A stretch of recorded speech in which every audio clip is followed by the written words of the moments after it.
Martinger wanted his patients to be more open about their lives and found help for them outside the medical community. The biggest issue confronted in this group is how to get them to go there, to talk about being HIV positive. Reach out, drop. Actress and director Rhosessa Jones is the founder of the Medea Project. Nice, Cassandra. For almost 20 years, she has offered theatre workshops for incarcerated women. This year, she began helping Dr. Martinger's patients. The clinic is looking for any way to enhance their lives, to deepen their understanding of what it is to work to be healthy and strong and sane. We've all got a painful story to tell. Rhosessa is focusing on shame and stigma and silence in a way that I as a doctor can't, and the medical community tends not to be able to, or public health campaigns have trouble doing. But don't forget the hands. Doesn't do too much of this. Rhosessa teaches the women to turn their personal experiences into theatrical performances that will help ease their pain. Cassandra wants to go even further. All illness is not death. Not only does it help me spiritually inside, but I might be able to touch one person in that audience, because there's a lot of young women that being tested and don't want treatment, are in denial or shame. Just because he's fine don't mean that he's not HIV. Cassandra's goal is to complete her education. She will earn an associate's degree from San Francisco City College next year. She wants to become an HIV counselor. As for her personal life, things are changing too. Her family is back in her life, and a year ago she met a man who accepts her HIV positive status. I used to think, God, I'm never gonna have anybody, nobody gonna want me because I'm HIV positive, but I was wrong, I'm getting married next year. Dr. Martinger says Cassandra was lucky to have survived for so long without treatment. And with advances in medicine, people with HIV have the chance to live long, healthy lives. I admire the courage and strength of someone like Cassandra, who can not only survive with HIV, but thrive. I felt like the cards that was dealt to me was a lesson. It was an experience to get me where I'm at today, because I could be somewhere else being really miserable. And today I live a very happy spiritual life. I don't take life for granted. It's very special to me. My soul to take. Medea Project, ladies and gentlemen. Wonderful, wonderful. We can stop it there too. We're back to my crew. I mean, I'm so glad that Angie, that you made it. Angie and Felicia have really gone the distance with the Medea Project, and that they are two of my ex-offenders who I've known now for what? How long have I known? 20, 25 years, you guys? It's been, and we're at another, say that again? Over 30 years. Yes, and we're at another 33? 30? Yes, yeah. We're at another crossroads. I'm so happy that I feel like they are becoming teachers in their own right. They have been out on the road with me 3 or 4. Oh my goodness. I met Angie and Felicia, and since in the beginning we went to, was it Rutgers we went to first? Yes. Rutgers. Thank you, Sarah Warner, who is now at Cornell. And but we got to go to Rutgers, as well as we went to New York and they saw their first Broadway play, Chicago. And since that time, Fordham, we've been at Fordham as well. Since that time, Felicia and Angie both have really embraced a new life, a new world. And as I told them when we were just most recently on the road, which was, we were at Cornell University with Sarah Warner, and I was going to with a 4-year-old. God bless you. God bless you. I was thinking about the whole idea that maybe I wanted to jump a little ahead. I mean, we've looked at some storytelling, and that's what the Medea Project does. It always comes down to what happened to you. What is it that you know now? These are the prompts that we use in group to explore our own journeys. And when we are really lucky and we're really cooking, we end up with beautiful poetry. We end up with beautiful monologues to share with the world. We perform.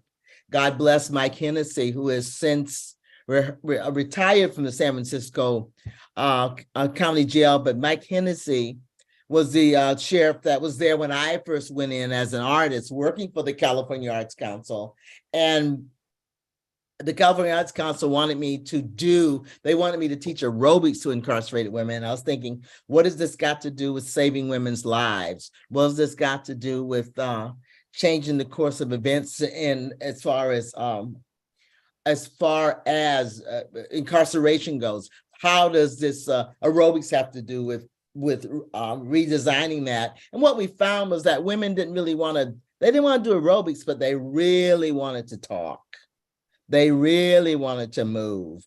And for myself, anybody in this community that knows me, I came of age with my family's company, the Jones Company, as a director, and also Tumbleweed, the women's dance company. So dancing and speaking my truths was just a part of who I grew to be. And this is what I could perform for these women down at Bryant Street. And they thought I was just on the moon, but they didn't look away. They hung out, and all they asked was that, could they talk? Could we talk? Was the question. And I said, as the leader, I said, fine, just remember that what's said here stays here, and nobody's pain is greater than anybody else's pain. And we must buy into listening and supporting each other as far as like our stories. And I gave out, as I said before, I gave out prompts. And I think I'm going to ask you, Felicia, this was your introductory way of talking about growing up in San Francisco and, Hazen Buchanan. You want to open it up and talk a little bit before you do the piece? Go right ahead. I will. Hi, everyone. I'm Felicia Skaggs. I am the daughter of Elaine, the granddaughter of Mary, the great-granddaughter of Betty, the great-great-granddaughter of Jane. I was born and raised in San Francisco, and I grew up in Hayes Valley Projects. And first I lived on Buchanan Street, and when I was 7, I moved to Hayes Valley. But you guys will know that because I'm going to do a piece, and this piece is my life as a youngin' growing up in these projects. So the piece is called Oak and Buchanan. Oak and Buchanan was the block. I lived there with my grandmother, my grandfather, my mother, my uncle, my aunties, and my cousin. Now, my mother always wanted to run the streets, which was okay with me because I was always at home with my grandmother. When I was 7, we moved to Hayes Valley Projects. And that's where I was introduced to the game. Now, my mother, she hated my father. She could not stand him. I remember one day I was outside playing in front of the house, and my dad drove up, and he jumps out the car and he gives me $1. And I ran upstairs, mommy, look, my daddy gave me $100. My mother says, Fifi, that ain't no motherfucking $100. That's $1. Your daddy ain't shit, ain't never been shit, and ain't gonna be shit. Now, when we moved to Hayes Valley Projects, as I said, I knew all the pimps. Charlie Clack, bitch, Give me my money. Spicy Mike. Ho! You got my money? I went, excuse me. Whew. Oh, Lord, excuse me. Breathe. I know, let me breathe out down. Okay. I knew all the pimps. Charlie Clack. Bitch, you got my money? Spicy Mike. Ho, where's my money? My mother, she hated my father. Oh my goodness. I'm so sorry. I can't believe this just went out of my head like this. It happens sometimes. But anyway, I'll just say this. My father, Gerald Skaggs, OD'd on heroin when he was 28 years old and I was only 11. So I'm sorry. I don't know what's going on right now, but it's great because you remembered most of it, Fee. And the whole idea is that we wrote as a way to get back to who we were. Right, I mean, you shared a lot with us as a little girl growing up in San Francisco in that particular community. And to have that happen to you, to see the prostitutes, see the pimps, and you're sitting there as a child. And then you also realize that your mother and father are not getting on as the Leave It to Beaver. It's not Leave It to Beaver, okay? It was not. And as I was thinking about ways to introduce Felicia and Angie, I was thinking about various forms, because the Medea Project, we use classical literature too. We use the stories from Greek classics, Roman Greco. We even use African classics, and I'm gonna ask Angie. Angie, are you ready to do drop from this meat hook? And really, I'm so proud of the both of them because they took forms, and Angie is going to. You're gonna tell us as much as you can about who you are, Angie, through this well, tell us a little bit about it. So, hi, my name is Angela Wilson. Can you hear me? Yes. And I've been with the Medea Project since I was 28, 1998. The story of it, Miss Jones used myths, and so she brings them into the jail settings so that women can all read the same story and have the same view so that we have prompts to write from. And so with Nana,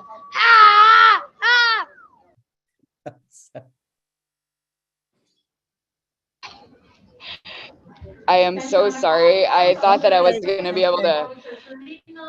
So dropped off this meat hook, I crawled back from the depths of hell.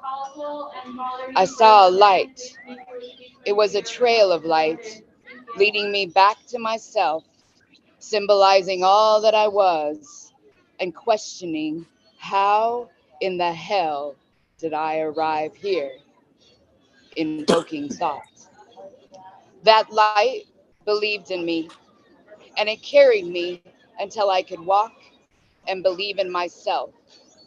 Those who held the light, they paced at the mouths of hell, and they didn't care where it is I came from, whether I was gay or straight, black or white, rich or poor.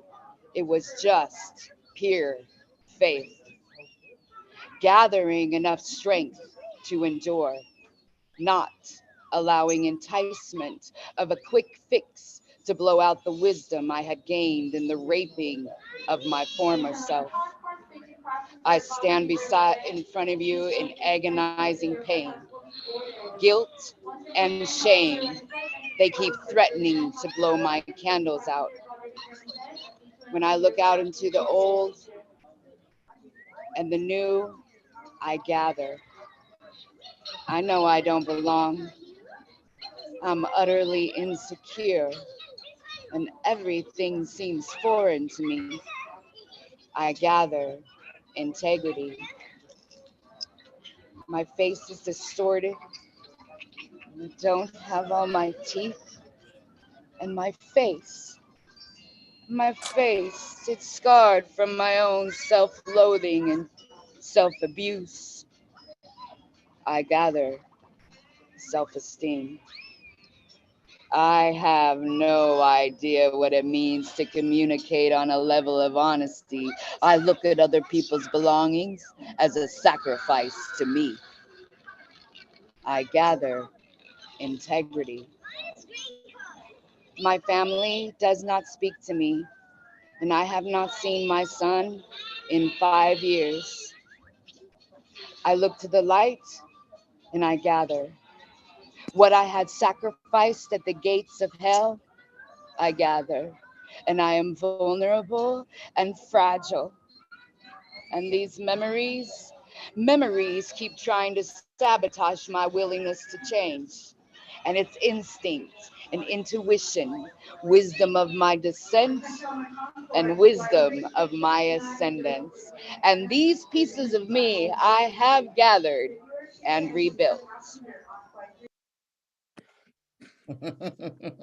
Angela Wilson, that's really great. You know, the whole idea of the myth, Inanna, being that Inanna was the sister that went down. She went down into hell, right, to rescue her sister, which is back to the politics of women's lives. One of the things that I worked at and was interesting working with women in jail was to sort of put before women the idea that we are a special group. We're a social class, that women need each other. And we would stumble upon things like this, the whole idea of like, who is your sister and who's not, And when it comes down to it, for me, it was growing up and touring Europe. And I'd go to, I remember the first time I went to the ladies' restroom and my menses cycle had come on because I'd been on the plane all night. And I get off the plane and this woman comes up and she says, "You have a spot on your skirt." And of course, as shame, it's the stigma of shame, I'm freaking out like, oh my God, I have a spot on my skirt. And this woman said, "It's okay. I'm right behind you." Literally, she's saying, I got you. I got you. We head for the bathroom. I step into the bathroom and I've got, oh, my menses is happening. My period's here. Every woman in that bathroom had some kind of sponge, some kind of Tampax, something that she could offer me. She could be from Afghanistan. She could be from Saudi Arabia. We all related on that level. And this is one of the things that I really wanted my Medea women to understand, that it is about us as a group, women, and of course, gender, these things are, all to be considered. But this was a piece that was written by Faye Bongalong with myself and Sean Reynolds. And it happened around, and Sean Reynolds was my mentor when I first went into the jails. And this poem, this piece entitled "She," was written in response to a young woman who had gotten busted on the streets for prostitution. And in the course of getting busted, she leaves her baby with her man. She goes to jail. And while she is in jail, her man gets into an altercation with other men and guns are drawn. And this little girl, her daughter, is killed. This baby who's standing in the back seat of this car is blown away, and while men are flexing. And we thought, how do we share this idea that it is life? And as Felicia was describing about growing up Hayes and Buchanan, and Angie speaking of like being dropped from a meat hook, in the course of that, we forget that we were all born to dream, to excel. And this was a piece that Sean Reynolds, Faye Bongalong, and myself wrote one afternoon, trying to make sense of the death of this baby and this mother who was like she was spinning out of control now because her baby was dead. She's in jail. And it's entitled "She." And I don't know if we can do it together, ladies, but for every time I say nobody, you will say nobody. You ready? Nobody told her. Nobody. Nobody. Now she can't believe it when it's said. Born behind the 8 ball, life's a house of cards. Nobody told her Nobody. that everything's fine as long as there's no wind. Nobody told her Nobody. that it could all be blown away. Her house, her money, her children, her love, her life. Nobody told her Nobody. that the one waiting on the street corner in that alleyway, in that hotel room, is the one that loses it all. Nobody told her Nobody. that nothing much is expected of her, and therefore she doesn't have to hope for much. Nobody told her Nobody.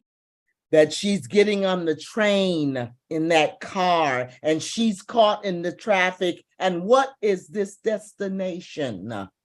West Highway, 57th Street, MacArthur Boulevard, Ellis and Taylor. Nobody told her Nobody. that while doing time for prostitution, trying to get enough money to feed her baby, nobody told her Nobody. that her baby's brains would be splattered on the backseat of a car in the Tenderloin. Nobody told her. Nobody. How could she know? Nobody told her. Nobody. Nobody. Nobody. And this is like, it's like a girl's world, y'all. And the other side of this, of course, is who, as my mother would say, who are your people? And also, where are you from? And we had a piece that a young woman wrote. I think her name is, her last name is Washington, but Felicia had literally made this piece her own. And it's, I'm from. Felicia, get it. I'm from take it as it comes. Get it how you live. Stack chips, but stay away from loose lips. I'm from, girl, where'd you get them shoes? And how'd you pull that dude? Now, where'd you get that car? And my so-called friends hating from afar. I'm from hood parties, getting drunk off Bacardi. Everybody getting at everybody. I'm from shoot 'em up, bang, bang, where we slang to maintain. I'm from, oh, my baby daddy makes me sick. And seeing baby mamas get clowned by their baby daddies. I'm from a block of players, ballers, shot callers, dead or alive. Those are the things that we did to survive. Thank you, Felicia. You know, it's Thank you. right up there with where are you from is what happened to you. This Yeah. is another question that inside getting us all to write about what happened. You know, and the very first piece, Cassandra Steptoe's piece about HIV and the whole idea of what happened to you. Yeah. And we find out that this happened to her when she first went to, prostitution, as well as she goes to jail. And in jail is when she finds out that she's HIV positive. And it's just a part of the story. And I'm constantly, as the director, I'm saying to women, you have a right to a life.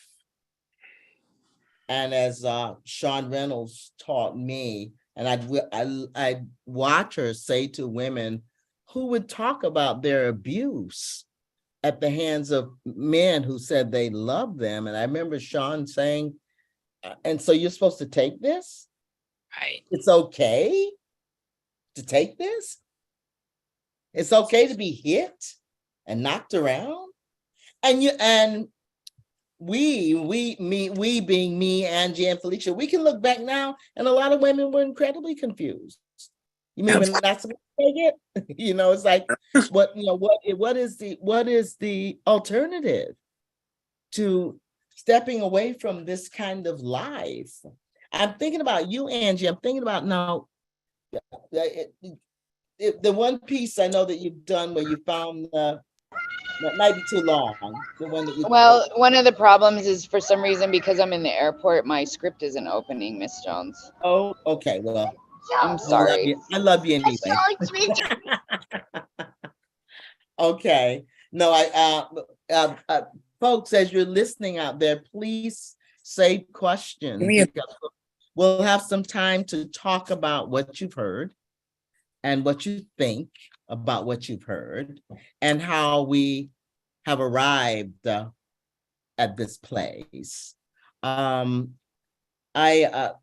been so fortunate that I've been able to use all kinds of materials. We did a piece that was inspired by the stories of Eva Luna, and I'm thinking about who's that writer, Angie? We were looking at this writer last week or so. Isabella Allende. Yeah. One of the students that I met at Berkeley, who was getting her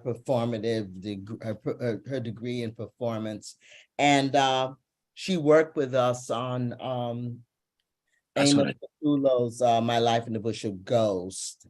And I just remember that was a moment when we talked about what is this about? And it's this is about a girl. This is about babies, about cities, San Francisco, Oakland, Richmond. This is about Army Street, 6th Street, the Helen Hotel, where the days of deadluck came to the hood.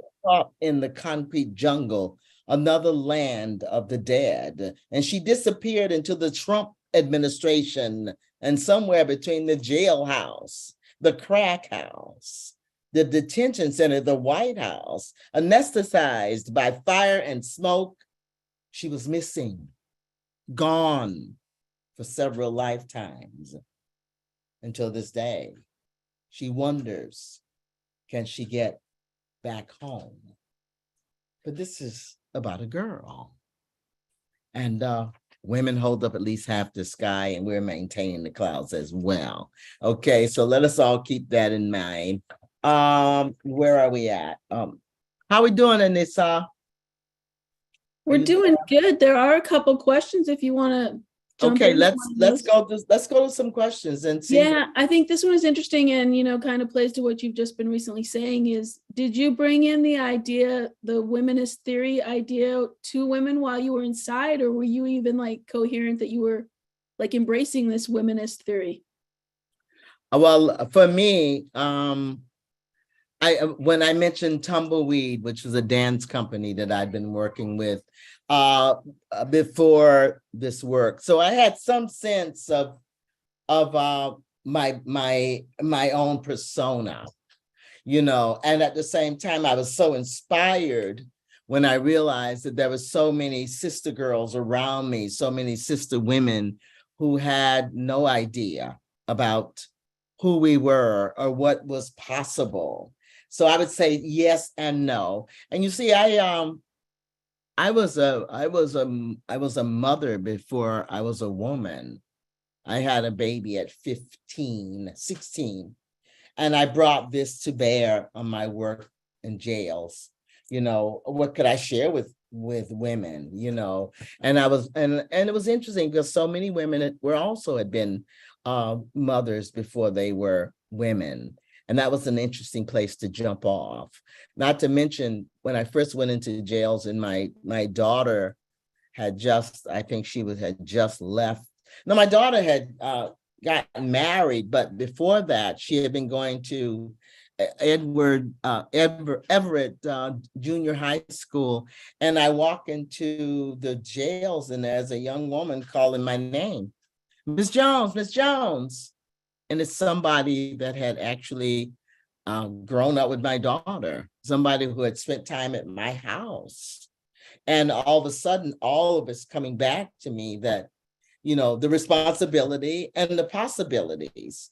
When I'm looking at girls such as this, I ran into 2 or 3 young women who I had known when they were very young. So to answer your question, that, yeah, the womanist theory was there. And if, come on now, if you didn't get caught up, and if you didn't caught up in drugs, particularly hard drugs like heroin or cocaine, San Francisco is an incredible laboratory for finding your legs, finding your heart, finding some direction. So to answer the question, I think largely I knew something, but I'm not going to pretend that I was all, you know, I was all full of all the answers. I was not. Yeah. Thank you. Mm-hmm. A good question from our audience in the chat is, how do you translate this powerful work into advocacy so we can free the many women who are survivors of violence, both on the streets and inside? Well, what we're doing, as I mentioned early on, is that Felicia and Angie, as 2 of my students that I've known forever, I mean, it's been 25, 30 years with Angie and Felicia, that they are now traveling around the country with me we're all on university campuses. We're all talking about this. We're presented by Women's Studies. We're presented by theater as well. And the advocacy kind of is planted there that this is something else, that theater is much more than simply, you know, I mean, I love performance, but theater saved my life. It gave me a voice. And that's what I hope to do. I start there with women, but Felicia, you or Angie can jump into it if you want to. Can we restate the question? Sure. That was, how do you translate this powerful work into advocacy so we can free the many women who are survivors of violence, both on the streets and inside? I feel like my first response to that is to really like check in with ourselves about how we love women. Do we have, you know, do we spend time with women? Do we read women's books? Do we listen to women's music? How do we treat women in the line in the bathroom or the airport or at the restaurant? I think there's lots of ways of advocacy. And the first thing that I feel like I always want to do is, I've been practicing a motto as, are you who you say you are, Ange? And if I am who I say I am, then I'm going to always show up in a loving, kind way with women, even if they're on my nerves. So I think it starts there. Finding ways just to show up when someone needs you. You know, a lot of times we feel like somebody else will do it or something like that, and that's not true. When we see a fault, where we see a hole, fix it. You know, if our sisters are hungry, or, you know, you see a woman, maybe she just needs somebody to talk to. You know, we see women crying in cars, or, you know, in the corner, or in the airport. Maybe we sit down and say, are you okay? And I think that is where we begin. I mean, there's so many ways to do this. You know, I work for the San Francisco County Jail, and we're doing advocacy every day. So that's where I would begin. Yeah, I agree, Angie. Lisa? Yeah, well, for me, it's basically like what Rhosessa was saying, like now that, you know, we travel and stuff, and it's just from where I've been in my life and where I am now, you know, just being around other women. I love women, and being around women and, you know, showing them like they know where I've been and where I've come from. And then now it's like I could really doing what I do now, teaching now, and, you know, teaching the mythology of the Medea Project and stuff. It's just, it all works together. It just fits in, I guess, for me. And I would say also, you got to be willing to sort of tell the truth, because sometimes it's not pretty.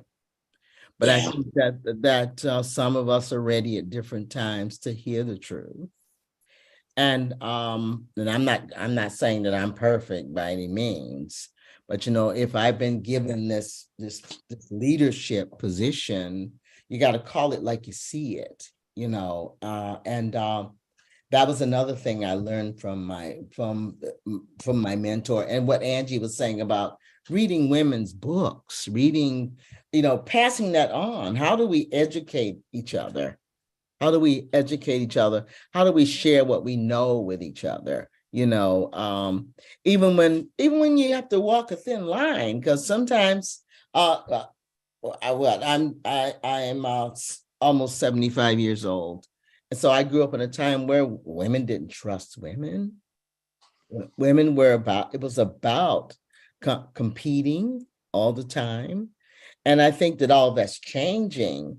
But I think part of our jobs, each one of us, is to jump in there and be all those things for another woman, to be a sister for another woman, because so many people have been broken into so many pieces, and just trying to figure out a way to sort of pull them all together and let women know that a new day's coming. It's a brighter day's coming, and believe it yourself. It's like, again, to parrot Angie, as far as like, what is it that you really believe?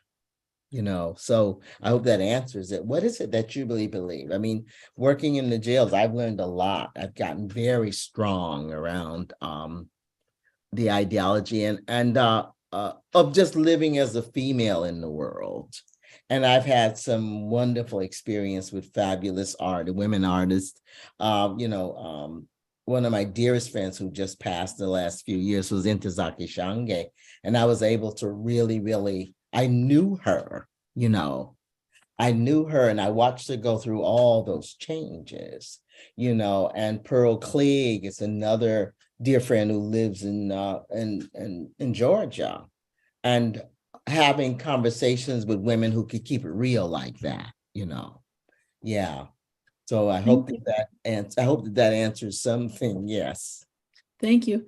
There's one more question that kind of leads into what you've already spoken on, and that's one, what keeps you all doing this work, and that so many women who have come from the inside, gravitate towards this advocacy work, and how do you maintain your self-care while being so immersed in this work?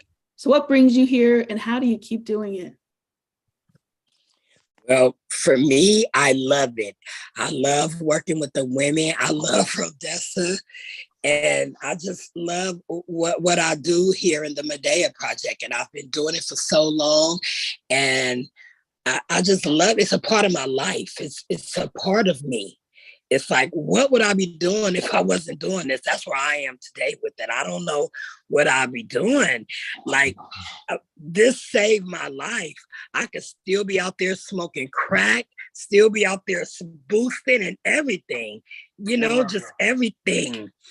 But yeah, this really saved my life, and I love what I do now, and I'm even falling more and more in love with it because I'm able to share with other women in other places, not only here in California, but just travel with it and share my experience. Yeah, and you want to jump in? Oh, that's a really loaded question. I think that, hold on a minute. I think that I have to be really intentional about taking care of myself. I just took myself to Maui and laid on the beach by myself for 8 days and snorkeled and swam with the fish. We garden, we take baths, we get facials, go to the gym, find lots of ways to take care of ourselves. And also, I've been doing this work for over 20 years, understanding that this doesn't really, whatever's going on doesn't really belong to me. I'm only there as a conduit to help. And not even to help, to just to have a space, to hold space. I run the Women's Resource Center for the San Francisco Sheriff's Department. And so daily, how do we hold safe space for women so that they can succeed and heal? And so my story becomes really important inside of that, because when they see me and I tell them, yeah, I used to stick a needle in my neck and live in the tenderloin, that helps them a lot, because they know that like there's something that's possible. And I tell them all the time, like, if you stay sober, anything is possible. Anything is possible. It takes a lot of work. You know, I just went back to college. I mean, there's a lot of work. It doesn't just happen, but anything's possible. And so just to be a role model in my community that says, you know, you can go 25 years without shooting methamphetamine and heroin. You can do that. And when you do that, you can own your own home and fly home and get to be with your people and, you know, be loved and all of that. And so that keeps me hopeful as well. Before I left work, I made sure that there's 2 women that have been incarcerated for 7 years and they've never been able to touch their grandchildren. They were born during pandemic. And so just to get to go and bring those grandchildren in the jail, and they get to eat with them and play with them and hug them and kiss them. And today, when my anxiety was out the roof because I have a 4-year-old with me, you know, and I was like, how is this all going to work? Okay. And what I remembered that I get to be, okay, hold on a minute. I get to be with my grandson, and that's the most important thing. Because I couldn't always say that. I wasn't able to raise my own child. So those are the things that keep me strong.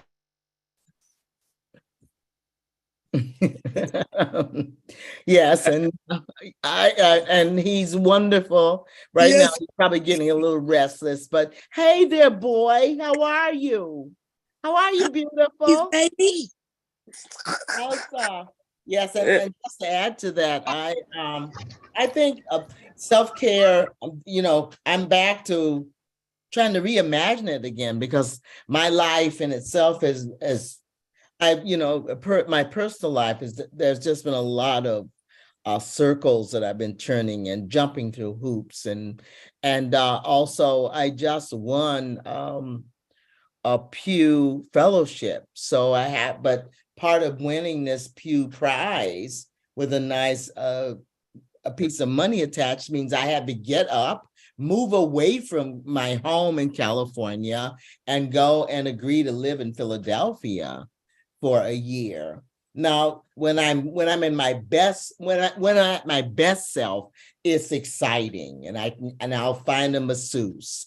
I'm going to start rock climbing this winter there. You know, I'm going to go back into yoga, but it's like the work makes you stop and think, oh my God, how am I taking care of myself? Because self-care is an amazing, it's just an amazing obligation. And we don't live in a culture where regular folks really take care of themselves. And so I'm at this place of like reimagining what that is for myself. Yes. Thank you, Ms. Jones. Interesting question is, how do you keep the Medea Project and all of these things funded? Well, it ain't always easy, but you know, we have been on the radar of the California Arts Council for a long time. This all began for Rhosessa 1,000 years ago, when the California Arts Council reached out and said to me, would you be interested in teaching aerobics to incarcerated women?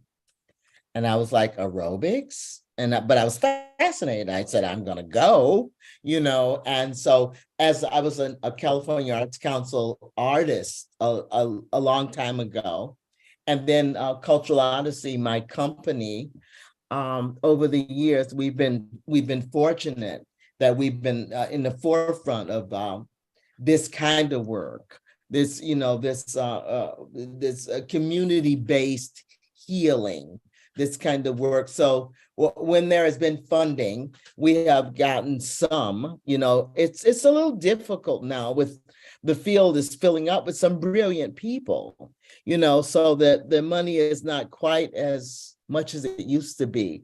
But I feel like I'm blessed in that to to have been a part of Cultural Odyssey for so long, where we are a nonprofit and we've proven ourselves, and the San Francisco Foundation has supported us, and then, as I said before, we are actually going to university, and we're actually doing workshops around the country. And I still, like, my fantasy still is to take the group to Africa, because Africa was one of the last places that I was working in, South Africa, before the pandemic hit.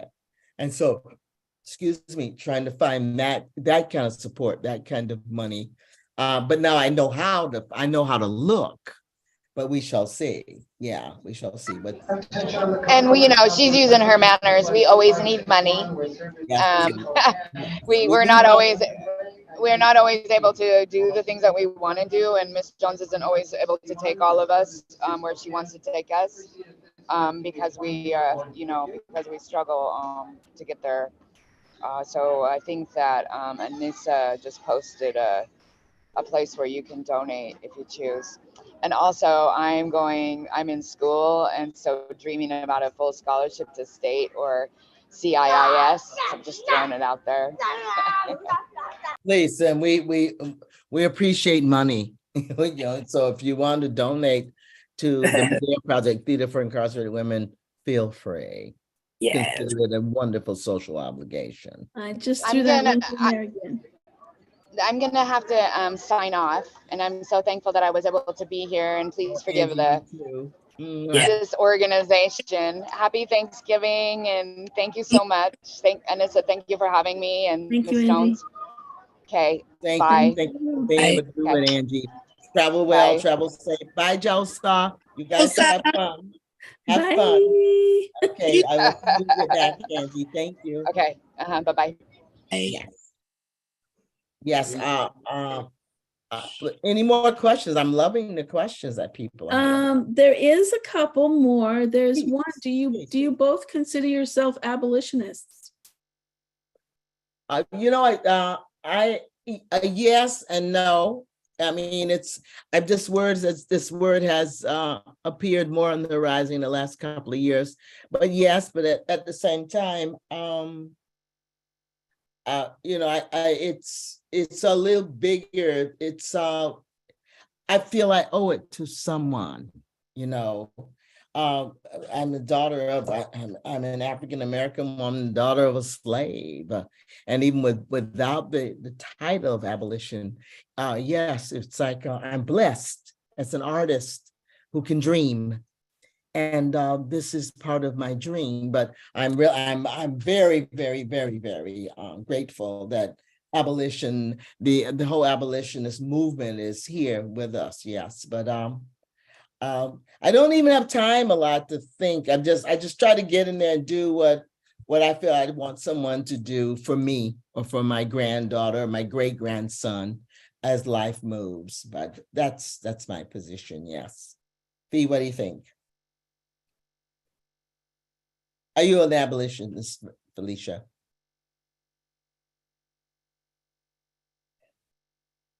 I can't hear you. It's okay if we can't hear you. You probably are. You are. Yes, I am. Yeah. I'll just say that. Yes, I am. Yes. Thank you, Felicia. Let's see. I have another question here. Is really geared, and I want to thank you for really making this a San Francisco event, and bringing all those neighborhoods into the space. I myself live in the Tender Knob, so the edge of the Tenderloin, and I work at the main library, so I see lots of people, but also lots of women out there just suffering, and it's painful. But how do we help local SF Bay Area women who are coming into reentry? Is there something you could suggest that we can help with that? I think some of the things that Angie said, I'm so proud of Angie, because as you know, I met Angie when she was in jail for methamphetamine use and all this stuff. And for her to have now evolved where she actually has a program at the county jail that she just did her first play. She just did her first play based on, the structure of it was a lot like the Medea Project. But Angie has done that. And I would say, be aware. It's so easy. It's so easy to not see yourself as a part of things. I mean, especially right now in the world as it is, with the pandemic just having happened, the world is still so upside down, But again, I cannot stress enough. When you see someone, say something to that someone. And see yourself as a part of the whole picture. Yes, there but for the grace of God goes I, but because there but for the grace of God, you have an amazing responsibility, as a human being to, and it's hard in San Francisco with homelessness at such high, such high numbers. And it's hard with this being one of the most expensive cities in the world to live in. And at the same time, I think that Martha Graham, the great choreographer, said that people from California believe anything is possible. And I still truly believe that people from San Francisco believe anything is possible. Yes. So definitely, just keep your chin up, keep your heart open. And when you can reach out and hopefully make a difference, but at least reach out, because somebody needs to feel like there are still people that reach out. Yeah. Say something. I agree. Well, I agree with that. I mean, you have to put yourself in it, Yes. I just think so. Yeah. That's the Thank you. Felicia, are you still in San Francisco then? No, I'm not. Actually, I live in Oakland now. Okay. Yeah. So someone asked in the chat a long time ago about recidivism rates and like transformation art like this. And I think Felicia already mentioned, she don't know where she would be without the Medea Project, but have you heard the same from other folks who took part in the Medea Project? Do you see the needle being moved with the recidivism rates? Yes and no, but there's so many other issues. I mean, we have taken a lot of women to that green light go, but there are just issues there are other like social issues, there are social needs that have to be met. And that's back to policy making. That's about community building, brokerage.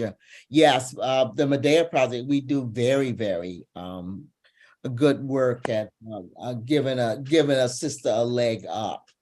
But at the same time, housing, if being somebody's mother, if you're lucky enough to get your children back. An old hooker told me a long time ago, she said, girl, if you ain't got no money, you're gonna get some money. However, and also, just remember that the oldest profession is not prostitution. The oldest profession is begging. And if you ain't got no money and somebody says, well, look, if you would only please, baby, please, if you would just let me, and if you ain't got no money, okay, let's do the deal, and we want to free people from that, but that's the climate in which we're living in, especially in this very expensive part of the Bay Area. Yeah, but no, there's a lot of good, there's always a lot of goodness, but there's so much work to be done to free us all, and that probably won't happen for another 100, at least 100 years. But we're San Francisco, the world right now is on the right track. I mean, I think the pandemic, we're going through a portal. We're going through a portal. There is a new normal waiting for us, and this is a part of it. Yeah. Yes. I love that. I love that.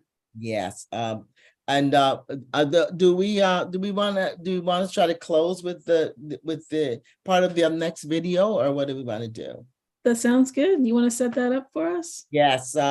This next video is entitled. This is our latest work, our latest recording of events, and it's titled "This Ain't Your Mother's Theater Company."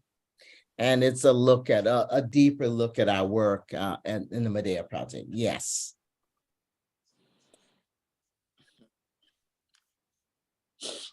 Go ahead. Ladies and gentlemen, the Medea Project.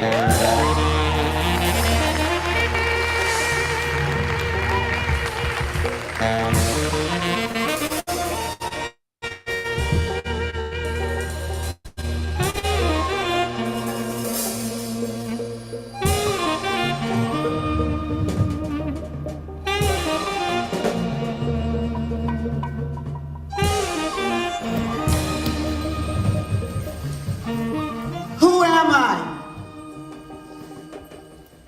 What am I? Who and what have I become? I need to break the silence. I need to share my experience. I felt lost, angry, distant. I hated myself completely. I didn't understand why I felt this way. I suppressed the memories of abuse. Homeless, strung out, pregnant, stripper, addicted to meth, heart sick with the needle.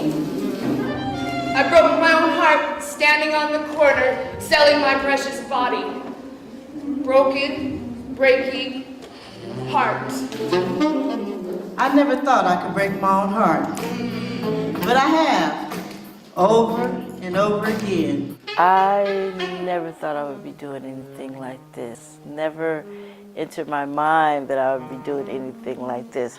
I broke my own heart when I let a man do things to me that I really didn't want him to do. It was like I was in a nightclub, and I was just, like I was singing the blues, telling the story. But you see, I was on drugs, and he was supplying.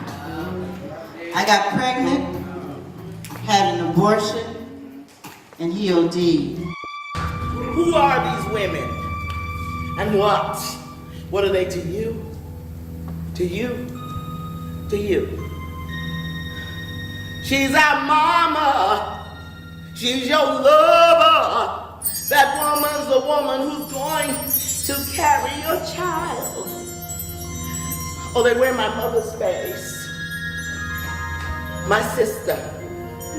My daughter.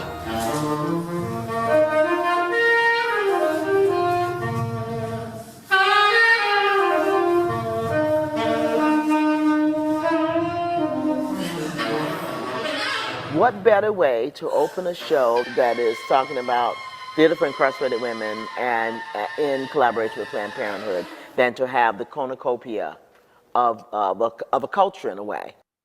Planned Parenthood? Planned Parenthood? Did anybody mention anything about a Planned Parenthood? Honey, I love me some Planned Parenthood.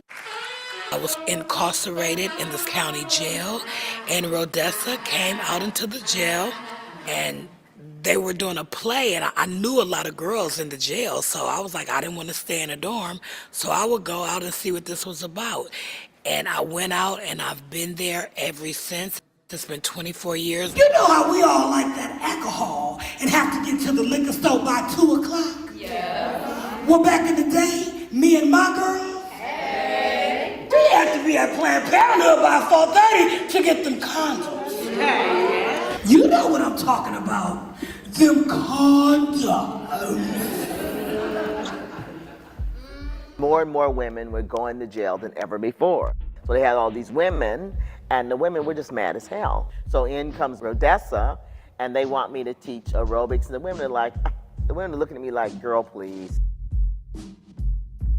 But they liked stories. And gradually, They really wanted to get up and talk about their narrow escapes. I was on drugs, crack cocaine. I was a shoplifter. We called it boosting. They still call it boosting. Yeah, I was boosting and just doing all kind of stuff for drugs. You know, I had abandoned my son because I was a junkie. And I lived in like a 3 or 4 block radius in the Tenderloin, never leaving. My parents didn't know if I was dead or alive for approximately 5 years. No one had heard from me. So I had a lot of sorrow, a lot of grief, a lot of shame. So Rhosessa came into the jail and it gave me a great safe space to talk about it. I wanted them to get on their feet and tell their own stories. The workshops were really, really intense. And then being incarcerated, obviously we know the faces of incarceration are predominantly black and brown. And I ended up being the only white girl in the show. I was very emotional. I remember being emotional and very drawn to Rhosessa. Rhosessa was trying to, see what was going on with the women, and they would like really break down and tell their stories. They felt really, really safe with her. She really taught me not to be ashamed of my story, to not put my head down in shame either, and that most people could not have lived my life and survived. You know, that God had a plan, and here she was. And we started meeting and talking and dancing and moving, and we had choreographers, we had actresses, and all of this came into play. It was a 4 or 5 months preparation, and then we were for a 2-week run at the Lorraine Hansberry Theater. So that requires being shackled and transported in a van. Rhosessa is very good about teaching us that I have a right to a life, and I'm just not these things. And so to have this kind of audience and attention, if you will, to hear what I have to say, really puts a stamp of approval. If I need that, I don't need that anymore. I needed it then, to say that you're okay. I don't suffer it much anymore, but in the early days, there were women who wanted to come and sit with us, but they didn't want to have to share anything. You know, just and at the same time, they would put on this mask of boredom or fierceness. We had some what Miss Jones would call the fists. She's a little fist. And that's less about behavior to her or anyone in the group, but more about just so angry, rightfully so, that it's very hard to penetrate the spirit, you know. Anger is sorrow's bodyguard, so we have those, but most of all, it's very difficult to get to the finish line in something like this and to be willing. A lot of women would say, well, I don't take no stuff. Or, I've done time in prison, which means I'm a hard ass. It's like, okay, fine. Well, but if we're going to work together in an intimate way, what are you trying to tell us about you? Are you dangerous? Well, yeah. I said, well, okay. But break that down to me. I said, because then we ain't going to hurt nobody in here. It's like, and nobody's ever told them that you're beautiful. You're even beautiful when you're angry, So, yeah. I hope yeah. She asked me did I know how to sing, and I sung something, and I was like in it. It's not like it was an interview or nothing with her, but I sung a song, and I was in the show. Now this is a rap about a girl who tried to base rock and it rocked her world. I said don't knock until you try. It's incredible work. And incarcerated women are the bomb. They are. If I'm gonna be in trouble, I want some of those girls at my back. Because they met the devil, and he's a very dull dude. And I like bad girls, I'm a bad girl. And that's where we'll stop right there. I'd love to close with Toni Morrison's a monologue of some writing from Morrison's Beloved. And she writes, "Here," she said, "in this here place, we flesh that weeps, laughs, flesh that dances on bare feet in grass. Love it hard. Yonder, they do not love your flesh. They despise it. They don't love your eyes. They just as soon pick them out. No more do they love the skin on your back. Yonder they flay it. And oh, my people, they do not love your hands. Those they only use, tie, bind, chop off, and leave empty. Love your hands. Love them. Raise them up and kiss them. Teach others with them. Pat them together. Stroke them on your face, because they don't love that either. You got to love it, you. This is flesh I'm talking about here. Flesh that needs to be loved. Good night, you all. Thank you so much for being with you. Anissa, thank you so much for having us.